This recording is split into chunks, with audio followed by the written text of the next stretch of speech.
राजस्थान में भील प्रदेश बनाने की मांग पिछले कई सालों से उठ रही है, लेकिन अब प्रमुखता इसे जब मिली है जब राजकुमार रोत जैसे नेता इसे आंदोलन बनाने पर तुले हुए हैं, इस बात को मनाने पर तुले हुए हैं कि भील प्रदेश बनाया जाए। अब राजस्थान में भील प्रदेश बनाना जरूरत है या फिर बनना चाहिए ही या नहीं बनना चाहिए, सब कुछ आपको डिटेल में डिस्कस करके बताने वाले हैं इस विश्लेषण में आपको, इसलिए जुड़े रहेगा आखिर तक हमारे साथ। नमस्कार, मैं हूं चेतना शर्मा। आप देखना शुरू कर चुके हैं संवाद भारत का, भारत के लिए, और इस मुद्दे पर बातचीत करने के लिए मेरे साथ मौजूद हैं हमारे editor in chief Varun Bhansali जी।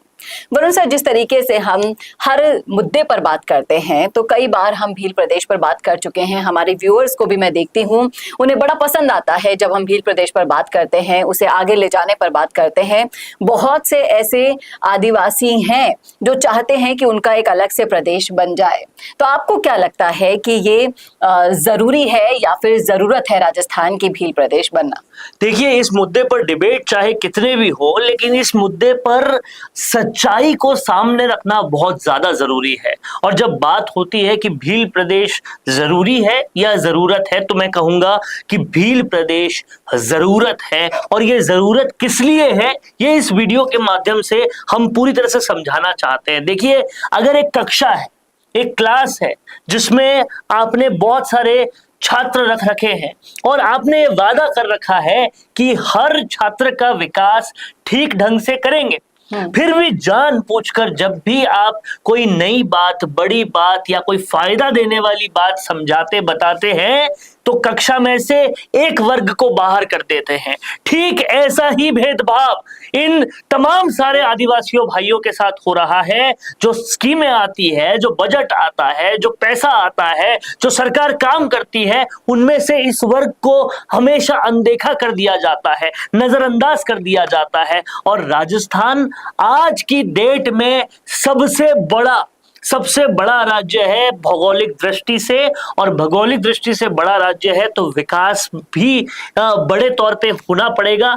और ऐसे में अगर एक वर्ग, एक इलाका, एक क्षेत्र, एक तरीके के लोग लगातार एक के बाद एक नजरअंदाज होते रहे, एक बार नहीं, दो बार नहीं, हर बार नजरअंदाज होते रहे, तो फिर वो लोग शासन पर से, प्रशासन पर से पूरी तरह से अपना बिल्कुल भरोसा खो बैठेंगे, और खो बैठ चुके हैं। इसीलिए ये तमाम सारे लोग आज की मांग नहीं कर रही है, ये सालों से हुई जो नजरअंदाजगी है उसके बाद ये मांग कर रहे हैं कि भाई हम हैं तो भारत देश का हिस्सा, रहेंगे तो भारत देश का हिस्सा ही, लेकिन हमें एक अलग प्रदेश बना दो, ताकि देखिए, इसको अगर किसी तरह की अगर अब ये कहें कि ये किसी तरह का विरोध है, तो उस दृष्टि से आप देखेंगे तो कभी भी सही नहीं लगेगा आपको।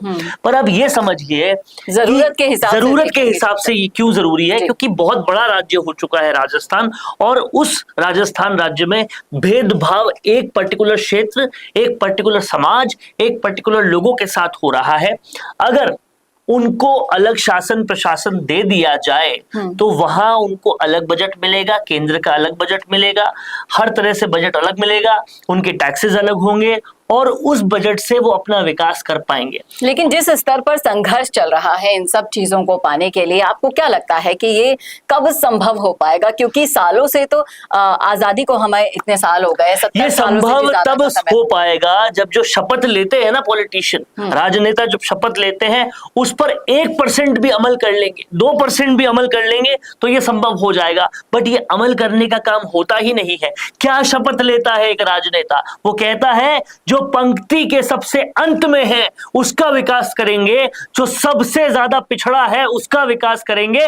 अगर इस शपथ पर 1% का भी अमल होता है तो आज राजस्थान के विकास की सबसे आखिरी पंक्ति में खड़ा है मेरा वो आदिवासी भाई जो बसता है वागड़ में, जो बसता है बांसवाड़ा में, जो बसता है डूंगरपुर में, और जो पूरी तरह से इंतजार कर रहा है, अपनी मुंह की ठुड्डी पर इस तरह से हाथ लगाकर इंतजार ही करता रहता है कि कभी तो ये विकास मेरे पास भी आएगा, कभी तो मेरा दरवाजा भी खटखटाएगा। लेकिन सालों साल 10 नहीं, 20 नहीं, 40 नहीं, 50 नहीं, कितने सालों से ये इंतजार नहीं चलता जा रहा है। आखिर करे तो करे क्या?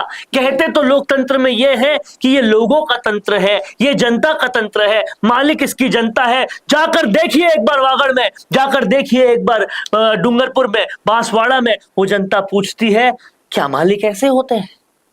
क्या इस पूरे लोकतंत्र के ओनर्स ऐसे होते हैं? जी, जिनकी बात कभी सुनी नहीं जाती, जिनको कभी भी तवज्जो दी ही नहीं जाती, जिनका सिर्फ इस्तेमाल किया जाता है और जिनको हमेशा तब याद किया जाता है जब आपको वोट चाहिए होते हैं। विकास के नाम पर उन्हें कभी याद तक नहीं किया जाता। मैं आपको बता रहा हूं, में तो कह रहे हैं, लेकिन मैं कहूंगी कि उन्हें याद तक नहीं किया जाता। मैं आपको बता रहा हूं कि ये जितने भी दुख दर्द वाले गाने, शायरियां आप सुनते हैं, जिसमें कई महिलाएं कहती है कि हमारे साथ बेवफाई हुई, कई पुरुष कहते हैं हमारे साथ बेवफाई हुई। बेवफाई का असली मतलब पूछिए उनसे जो विश्वास रख के लोकतंत्र पर वागड़ और इस क्षेत्र के लोग वोट देते हैं। कितनी सरकारों ने उनके साथ बेवफाई की, किस तरह से उनके साथ छलावा किया, और वो अपनी वोट की ताकत होते हुए भी कुछ नहीं कर पा रहे, क्योंकि सब एक ही थैली के चट्टे बट्टे थे। लेकिन अब वो वक्त आ गया है जब इस समाज में जागरूकता आ रही है, धीरे धीरे इन्हें समझ में आ रहा है। जागरूकता आएगी और ये सब एकता से रहेंगे, निरंतर रहेंगे, कंटिन्यूअसली रहेंगे, तो फिर जाकर कुछ बड़ा हो पाएगा। और मैं बता रहा हूं कि ये मांग, भील प्रदेश की मांग जो है, वो केवल और केवल किसी विरोधवश या फिर किसी द्वेषवश या फिर किसी राजनीतिक रोटी को सेकने के वश नहीं की गई है। ये सच में एक जरूरत है। अगर कोई जाकर देखेगा उस क्षेत्र में, मिलेगा पंक्ति के में एकदम आखिर में खड़े आदिवासी भाई से, तो उसे पता पड़ेगा कि वो 2 वक्त के खाने को नहीं, वो उससे भी ज्यादा बुरी कंडीशन में है, और उनकी मदद करना आज की डेट में बहुत जरूरी है। उनको पूरी तरह से इग्नोर कर दिया गया है। वो जिस कंडीशन में है वो किसी पे विश्वास नहीं कर पा रहे हैं। अगर राजकुमार रोत एक उम्मीद की किरण लाते हैं और सच में इनको बदलना चाहते हैं, तो भील प्रदेश की मांग बिल्कुल लेजिटिमेट है, तभी इनमें बदलाव होगा और कहीं ना कहीं ये आदिवासी भाई भी मुख्य धारा में आ पाएंगे। जरूरत है तो बस इस नजरिए को समझने की जो बाबूलाल खराड़ी जैसे नेताओं को अभी तक समझ में नहीं आएगा। ना बाबूलाल खराड़ी को आएगा, ना महेंद्रजीत सिंह मालवीय को आएगा, नहीं कांग्रेस के किसी और नेता को आएगा, ना बीजेपी के किसी नेता को आएगा। ये सब अधीनता में है, पूरी तरह से अधीनता में है अपनी अपनी पार्टियों के। इनकी सोच, इनकी विचारधारा सब दिल्ली से ऑपरेट हो रही है। लेकिन अब वक्त आ गया है इस अधीनता से, इस गुलामी से बाहर आकर सोचने का, नजरिया बदलकर देखने का कि आप किस तरफ अपने समाज को ले जा रहे हैं, किस तरफ अपने वोटर्स का विकास को ले जा रहे हैं। और अब आदिवासियों की इस मांग को और बुलंदी तक पहुंचाने के लिए संवाद जैसे प्लेटफॉर्म आपको ये नजरिया दिखा रहे हैं, बता रहे हैं। बस जरूरत है इस वीडियो को ज्यादा से ज्यादा शेयर कर। और मैं आप सब लोगों को कह रहा हूं कि कमेंट कीजिए, आपकी जो भी इस वीडियो के बारे में सोच है कमेंट कीजिए। हम कोशिश करेंगे ज्यादा से ज्यादा बातों पर पूरी तरह से उनको सामने लाने की और आगे तक पहुंचाने की, ताकि दरवाजे नहीं तूफान से खुले, ये बात दिल्ली तक पहुंचे, ये बात आलाकमान तक पहुंचे, ऊपर तक पहुंचे कि क्या कंडीशन है मेरे भील भाइयों की, क्या कंडीशन है। जरूरी नहीं, जरूरत है, ये बात वहां तक पहुंचाने की जरूरत है। तो इस वीडियो को ज्यादा से ज्यादा शेयर करना ना भूलेगा और ऐसे ही और वीडियोस के लिए देखते रहिए संवाद भारत का, भारत के लिए। नमस्कार। I will be the vibrant spokesperson bringing your message to life. Hello and welcome to MyGig. I can be your first go-to spokesperson for all kind of promotional videos and I'm thrilled to be your voice. I can be your storyteller or your brand face that brings your message to life. With a background in acting and modeling, I can play different roles or take up any character that syncs with your requirement and bring authenticity to your video.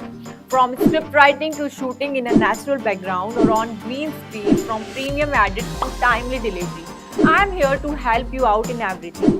My video characters can connect with your audience and instantly to convey your messages effectively.